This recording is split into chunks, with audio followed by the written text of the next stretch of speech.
Kapan dikatakan seseorang mengalami gangguan mental? Isu mental itu nyata, bahwa orang gangguan mental itu sama kayak gangguan fisik gitu loh. Semua orang bisa sakit fisik, bisa sakit mental. Gangguan tidur, gangguan cemas, sedih berkepanjangan, terus gangguan makan, gangguan perilaku itu masuk ke gangguan mental gitu loh. Jadi bukan berarti orang atau pasien yang datang ke kita secara stres burnout itu kan bukan masuk bagian gangguan mental. Itu tuh reaksi adaptif kita, tubuh kita dalam menghadapi stres atau tekanan.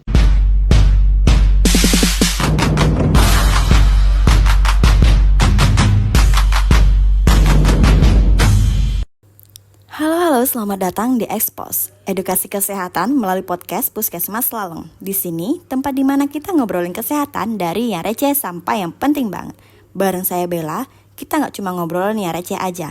Kita bakalan ngobrolin yang seru-seru, terus yang bikin kamu makin paham soal hidup sehat. Langsung aja, yuk dengerin suara sehat dari Selalong.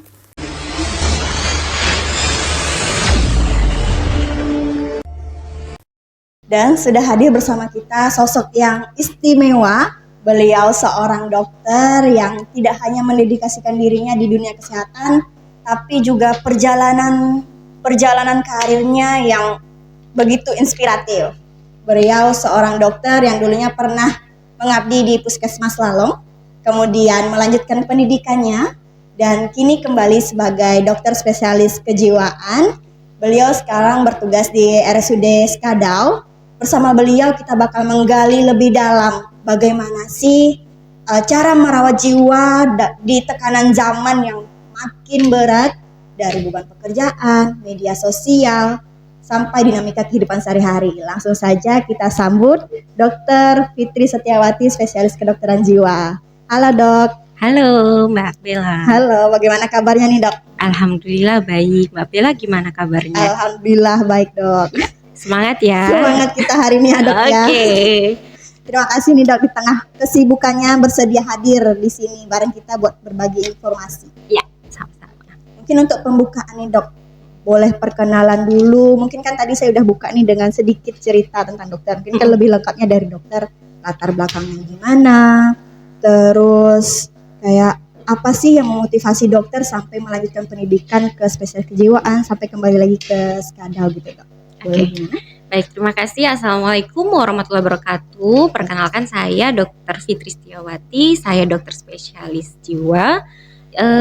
Dulu saya ini awalnya tertarik melanjutkan pendidikan sebagai dokter spesialis jiwa itu justru ketika saya dapat SK untuk praktek di Puskesmas Lalong ini, di mana Puskesmas Lalong ini kan puskesmas khusus untuk rawat jiwa pasien dengan gangguan mental.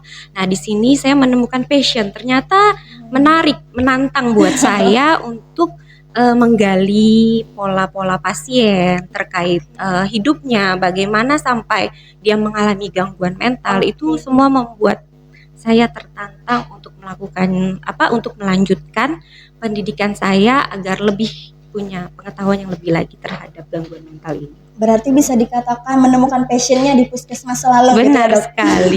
Jadi kayaknya ini saya.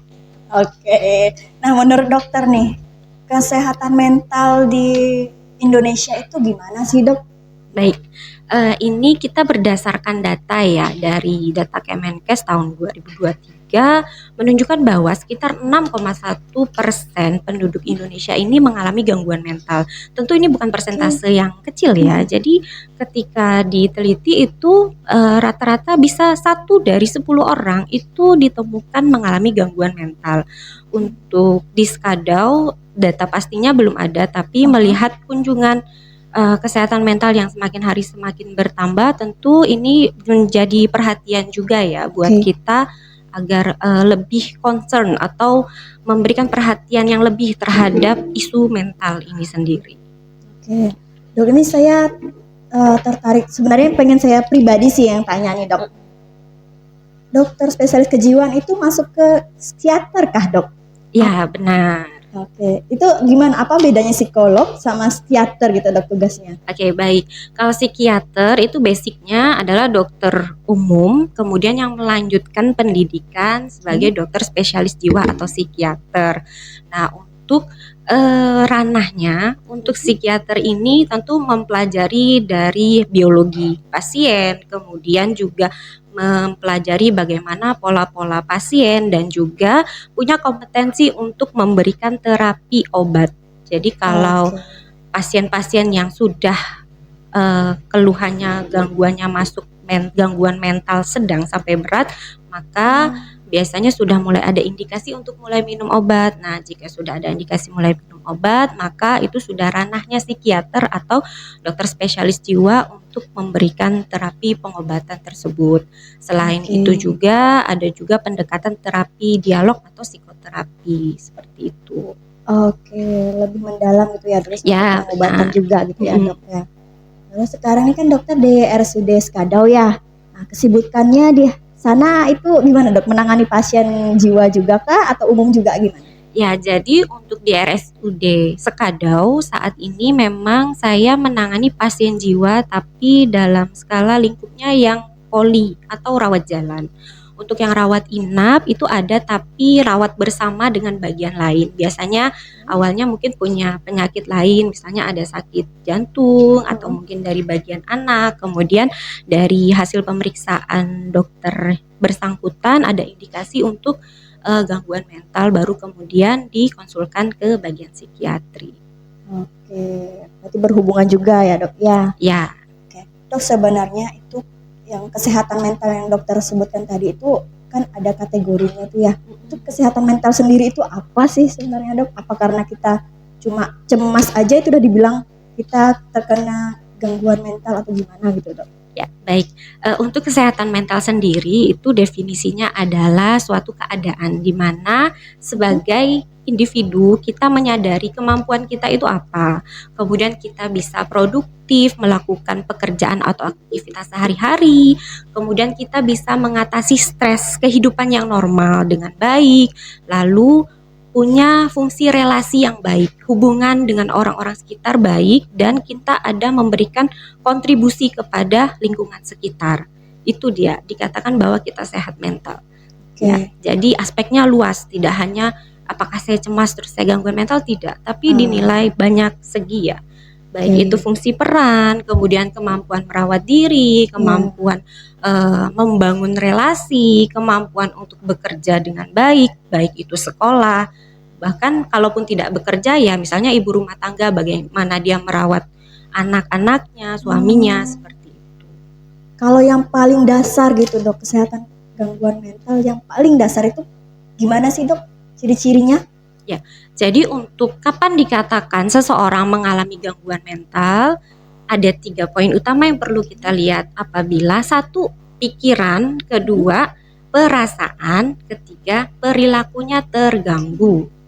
Ya, itu poinnya. Jadi ketika ada gangguan di antara ketiga ini berpengaruh terhadap aktivitas sehari-hari, kehidupan sehari-hari, maka bisa dikatakan orang tersebut gangguan mental, ya. Dengan catatan bahwa ketiga gangguan ini, keluhan ini berlangsung terus-menerus sepanjang waktu. Ya, sehingga akhirnya berdampak nih, nggak bisa lagi. Misalnya kalau anak sekolah prestasinya menurun, cenderung menarik diri, itu kan udah perilaku ya. Lalu mudah cemas, sedih berkepanjangan, emosi naik turun, bahkan marahnya untuk hal yang kecil pun tapi reaksinya berlebihan. Itu sudah dikatakan mungkin ada indikasi gangguan mental. Dulu nih saya pernah ngalamin gini dok. Jadi kalau pulang kerja malam itu kepikiran besok kerjanya bakalan ngapain aja gitu kan dok. Malamnya tidur. Itu pasti kebangun di jam 2. Nah itu sulit tidur lagi dok. Besoknya gitu lagi. Itu udah termasuk gangguan gitu kan? Ya, baik, perlu dibedakan ya antara ini sudah gangguan mental atau apakah ini burnout atau ini merupakan reaksi stres, seperti itu ya. Jadi seperti yang Mbak Bella sampaikan, kita perlu telusuri lagi nih keluhannya apakah pekerjaan ini baru pertama dilakukan atau tidak. Oke. Terus ada beban pekerjaan yang lebih berat dari sebelumnya atau tidak. Oh Gitu iya. ya. Terus berlangsungnya berapa lama? Apakah terus-menerus sepanjang waktu atau waktu-waktu tertentu saja? Semakin hari mereda atau tetap sampai jadi tidak mau kerja, banyak dapat teguran dari teman kerja atau mungkin dari atasan, itu perlu kita telusuri lebih lanjut. Nah, pada kondisi-kondisi tertentu, misalnya kita kelelahan kerja atau ternyata beban tekanan kerja kita tuh lebih banyak dari sebelumnya. Nah, Ya. mungkin saat ini kita sedang stres. Oke. Mungkin ya. Iya. Jadi kapan itu dibilang stres? Jadi semua kondisi yang membuat kita tertekan atau berada dalam ancaman itu dibilangnya stres. Oke. Dan stres itu ada dua, stres yang positif dan stres yang negatif. Nah, contoh stres positif, contohnya kita olahraga nge-gym. Itu kan kita memberikan stres pada tubuh kita. Ya. Tapi efeknya positif. Ya. Itu membuat kita lebih sehat, baik itu fisik ataupun mental. Nah, itu contoh stres yang positif. Atau kita mau ujian, besok mau ujian, jadinya kita belajar malam ini. Nah, itu juga positif karena dengan kita belajar pengetahuan kita bertambah, terus ujian kita berlangsung dengan baik. Itu dampak positif, itu stres yang positif. Nah, yang jadi masalah itu apabila stresnya negatif. Jadi dapat beban tekanan di kerjaan, akhirnya membuat kita jadi cemas, sampai susah tidur, uring-uringan, mungkin ya kayak Mbak Bella, yang kepikiran gitu, jadi nggak nafsu makan, seperti itu. Nah, itu salah satu contoh stres yang negatif. Nah, apakah ini gangguan mental? Belum tentu, karena jika sementara waktu prosesnya, terus setelah masalahnya teratasi, beban kerjanya diselesaikan, bisa tidur tenang, berarti itu bukan gangguan jiwa ya. Jadi itu stres biasa ya. Nah, ada kalanya seseorang kesulitan nih menanganin stresnya. Jadi terus menerus udah diatasi beban kerjanya, selesai satu, muncul lagi satu, sampai akhirnya dia dalam keadaan stres jangka panjang, tidak bisa diatasi dengan tidur, bangun tidur masih juga lemes, mungkin badannya ya udah ngelakuin aktivitas masih juga kayaknya kok nggak mampu, ada rasa rendah diri, terus sedih, ngerasa diri kok kayaknya aku beda ya sama orang lain gitu kan. Kadang terbesit pikiran seperti itu. Nah, jika itu terus-terus berlangsung sampai berbulan-bulan, nah mungkin itu sudah naik kelas lagi. Jadi mengalami namanya burnout atau kelelahan berkepanjangan, baik itu dalam segi fisik, pikiran, pekerjaan maupun relasi. Jadi terus-menerus gitu. Itu udah burnout. Ada tingkatannya gitu ya, Dok? Ya, benar. Nah, apakah burnout sudah tergolong gangguan mental? Belum. Ya, jadi belum. Kapan dibilang gangguan mental? Kalau seandainya burnout-nya sampai mengganggu fungsi perannya. Contohnya cemas, sedih, sampai mengurung diri. Berarti kan dia udah tidak ada interaksi dengan orang-orang sekitar. Nggak masuk kerja berbulan-bulan. Terus tidak mampu lagi merawat dirinya, tidak mandi, makannya sekali sehari atau mungkin malah tidak makan, atau malah meningkat perilaku negatif. Contohnya rokoknya yang awalnya sebungkus jadi sehari sampai 2-3 bungkus, minum kopinya jadi tambah banyak. Lalu ada yang ekstrim sampai mengalihkan ke alkohol atau mungkin sampai ke obat-obatan terlarang. Nah, kalau udah sampai kayak gitu berarti itu udah naik tingkat lagi, berarti udah ke gangguan mental mungkin, karena udah gejalanya terus menerus, terus sudah ada gangguan fungsi di perannya, baik itu merawat diri, fungsi pekerjaan dan relasi dengan orang sekitar. Gitu. Berarti selama kita bisa mengendalikan stres kita, bisa mengendalikan kegiatan kita sehari-hari, itu belum masuk ke gangguan mental gitu ya, Dok? Benar, selama aktivitas sehari-hari kita masih berjalan dengan baik, walaupun kadang-kadang kita cemas, kadang-kadang kita sedih, jadi itu bukan gangguan mental ya.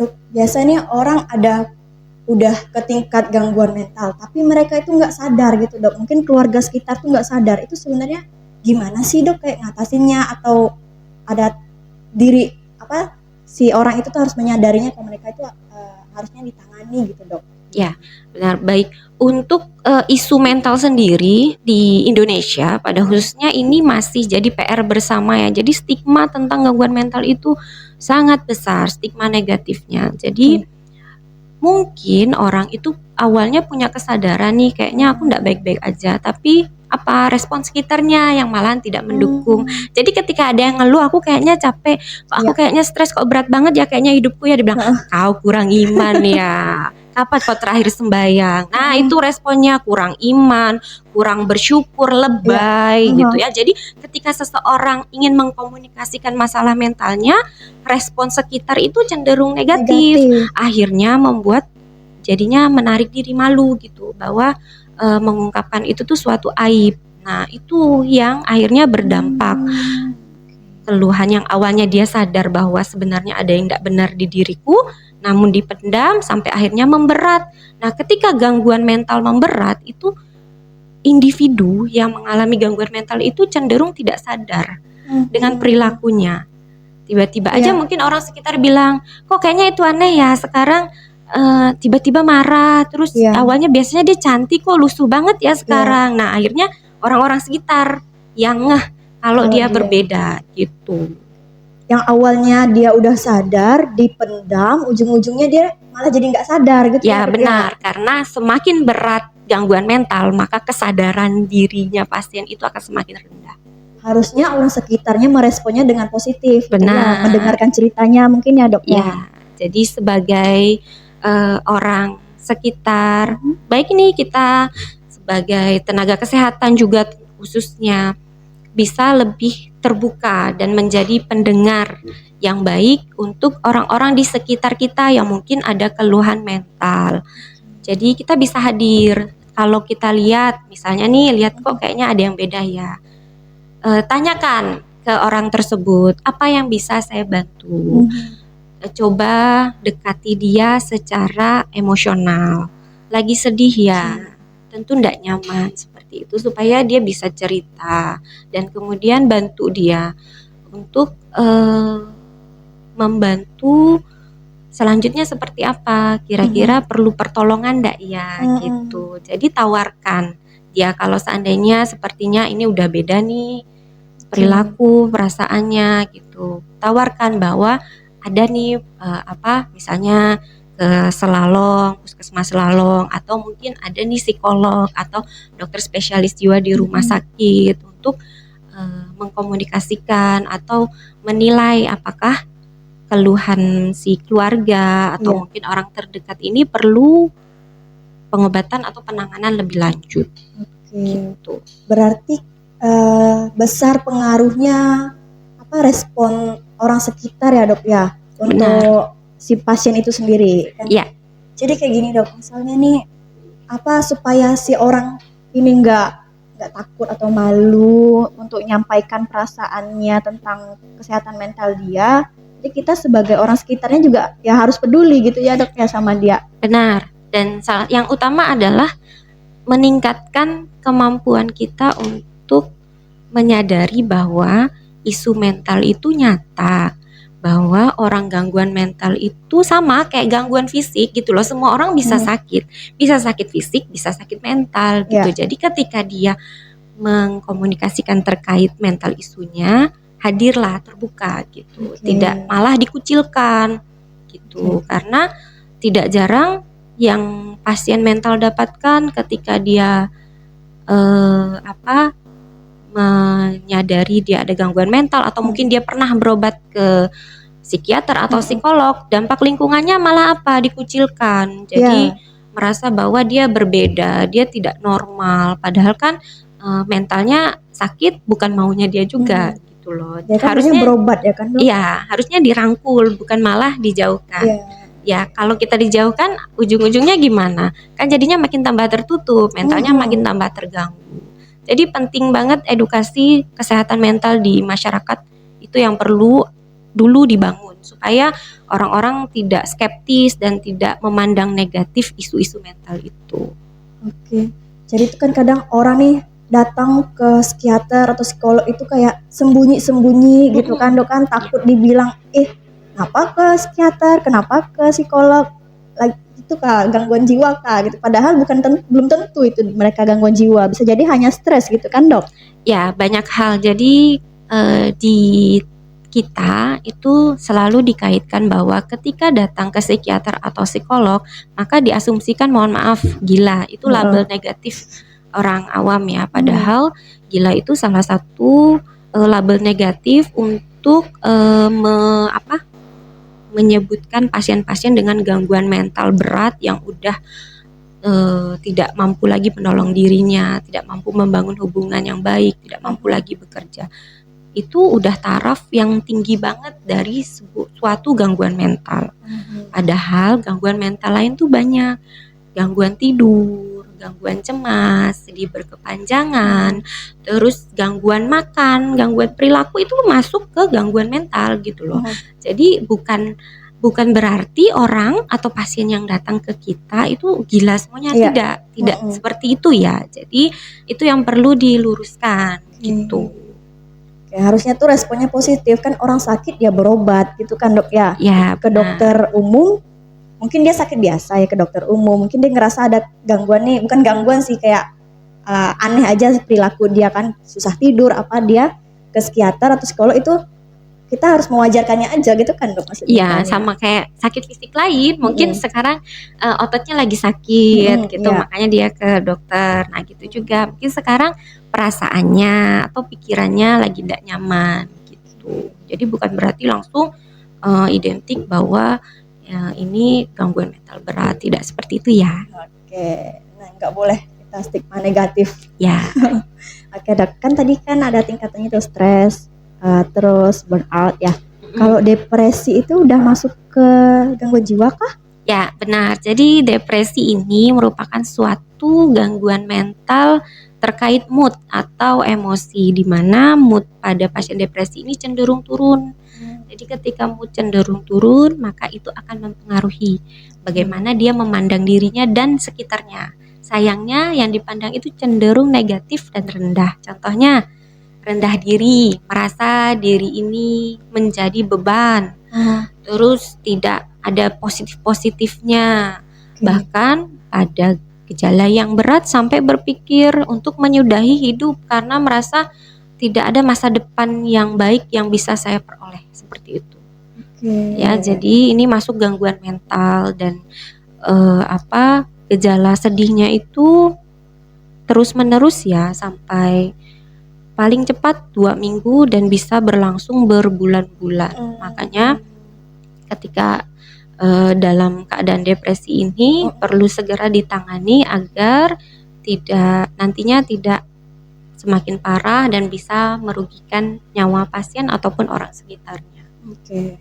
Lalu dok, dia kan tadi stres, burnout, depresi itu masuk ke gangguan mental ya dok ya. Ya. Untuk yang stres sama burnout itu kita udah masuk ke obat-obatan medis juga untuk pasiennya kah atau enggak dok terapinya? Belum. Jadi kapan diberikan terapi itu adalah pada pasien-pasien dengan gangguan mental yang tarafnya sedang sampai berat. Ya, sementara stres burnout itu kan bukan masuk bagian gangguan mental. Itu tuh reaksi adaptif kita, tubuh kita dalam menghadapi stres atau tekanan. Jadi tidak perlu obat, tapi gimana cara ngatasinya? Bisa dengan memperbaiki pola hidup kita agar lebih sehat lagi. Kalau stresnya karena kerjaan, luangkan waktu untuk istirahat yang cukup. Bagi waktu kapan itu kerja, kapan itu rekreasi atau istirahat. Nah, karena reaksi stres ini sementara, jadi kalau pola hidup kita dibenarin, olahraga, makan yang bagus, tidur yang cukup, maka itu akan membaik dengan sendirinya. Jadi tidak perlu dengan obat. Sementara kalau sudah masuk gangguan mental, nah kalau gangguan mentalnya ringan, itu bisa dengan terapi psikoterapi atau bisa dibilang konseling. Jadi kayak diskusi sama dokternya. Masalahnya apa sekarang? Seperti itu. Gimana caranya melihat sumber daya yang ada di diri pasien untuk menyelesaikan masalahnya seperti itu. Jadi ndak ujuk-ujuk datang langsung kita kasih obat. Oh, Gitu. Jadi pastikan dulu gangguan mental atau tidak, terus derajat gangguan mentalnya apa, Ya. ringan, sedang atau berat. Kalau sedang sampai berat bisa dengan pendekatan terapi obat itu. Lalu dok, kan biasanya kita datang ke psikiater, konseling tadi dokter bilang kan ya. Berarti itu butuh beberapa kali gitu ya dok untuk konseling, atau ada minimal kedatangannya kah atau gimana dok? Ya, jadi tergantung konselingnya seperti apa. Ada konseling yang 1 kali pertemuan bisa, tapi kalau untuk psikoterapi, misalnya psikoterapi yang lebih advance lagi itu tetap membutuhkan kunjungan berulang. Ya, jadi untuk perlu melihat sejauh apa masalahnya, terus apa yang bisa membantu pasien untuk mengatasi masalah tersebut. Lalu ada juga kayak kita berikan edukasi, PR bahkan diterapkan di rumah. Lalu nanti kunjungan berikutnya kita evaluasi lagi sejauh apa pasien menjalankan PR-nya tersebut. PR-nya gitu. tuh gimana tuh dok? Jadi kalau psikoterapi PR-nya bisa berupa misalnya contohnya ya yang paling gampang itu psikoterapi kognitif behavior therapy namanya CBT. Nah, ini biasanya kita membantu pasien mengolah pikiran negatifnya agar lebih adaptif lagi.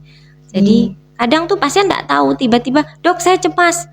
Cemasnya waktu itu lagi apa, Bu? Enggak tahu, pokoknya saya tiba-tiba cemas aja. Nah, jadi dengan CBT ini kita membantu pasien melihat apa sih yang membuat ibu cemas gitu, apa yang ada di pikirannya. Jadi dibuat misalnya situasi itu yang membuat dia cemas itu apa, dicatat situasinya apa, terus emosinya apa, cemas, sedih, marah atau apa.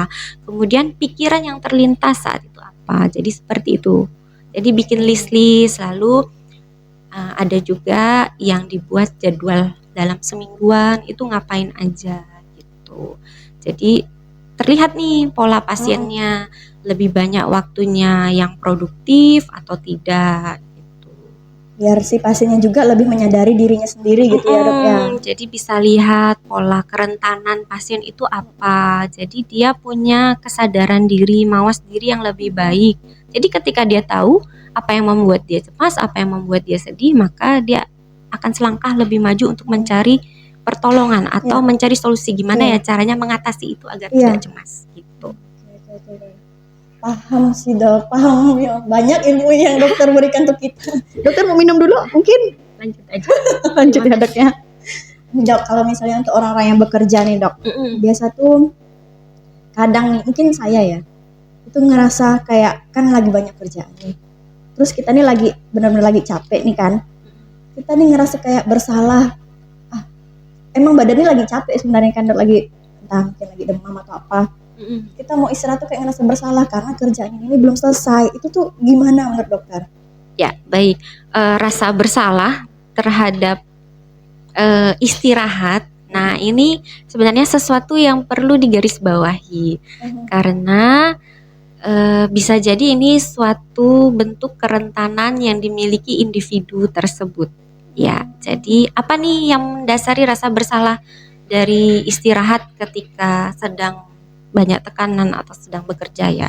Salah satunya yang pertama itu tentu karakter si orang tersebut. Jadi ada tipe-tipe orang yang karakternya perfeksionis contohnya ya. Jadi dia tidak akan berhenti bekerja sebelum kerjaannya sempurna. Jadi fokusnya itu terhadap detail-detail. Tapi akhirnya kewalahan karena 24 jam itu tidak cukup buat orang yang perfeksionis. Jadi dia terus memaksa dirinya untuk bekerja dan ketika dia istirahat maka dia muncul anggapan negatif bahwa istirahat itu adalah menandakan bahwa dirinya malas, dirinya tidak produktif, dirinya membuang-buang waktu. Akhirnya ketika tubuhnya menuntut haknya untuk istirahat tidak dibolehin karena menganggap itu hal yang negatif. Itu satu. Kemudian riwayat trauma, riwayat pola asuh. Misalnya pola asuh yang cenderung mendekatkan produktivitas sejak dini, harus kerja itu pengaruh orang tua yang kurang apresiasi ke anaknya. Jadi selalu ketika anaknya melakukan hal yang kurang berkenan itu dimarahin, terus direndahkan, dikucilkan. Tapi ketika dia berhasil mendapatkan pencapaian tertentu tidak diapresiasi. Akhirnya apa? Anak ini tumbuh besarnya menuntut apresiasi dan itu berjalan sampai dewasa. Makanya dia tidak pernah melihat dirinya cukup. Makanya dia memaksa dirinya kerja terus supaya saya dapat apresiasi gitu. Itu bisa. Terus itu dari dirinya ya. Kemudian dari lingkungan.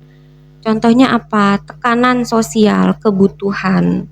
Itu bisa misalnya kebutuhan ekonomi, memaksa seseorang, terutama misalnya mungkin kayak kepala keluarga gitu ya, atau tulang punggung keluarga. Itu sebenarnya mungkin dia tahu bahwa saya butuh istirahat, tapi tidak boleh karena saya tulang punggung keluarga. Akhirnya menuntut dia kerja terus gitu. Lalu prinsip balik lagi, prinsip definisi sukses yang mungkin agak keliru di masyarakat, bahwa sukses itu adalah ketika setiap harimu, setiap waktumu produktif. Itu dikatakan sukses. Sehingga ketika ada orang yang istirahat, responnya negatif, dibilang malas. Seperti yang tadi ya, akhirnya apa? Timbullah rasa bersalah bahwa ketika saya istirahat tidak benar nih gitu. Dok, masalah yang tadi anak yang kurang diapresiasi misalnya ya dok ya. Nah misalnya nih orang tuanya dua-duanya nih bekerja, mungkin jadi kurang perhatian ke anaknya. Anaknya kayak sebenarnya butuh perhatian di orang tuanya. Apresiasi itu jadi nggak ada dari kedua orang tuanya, mungkin malah dari neneknya atau gimana. Itu gimana sebenarnya dok? Apa harus salah satu mengalah atau gimana?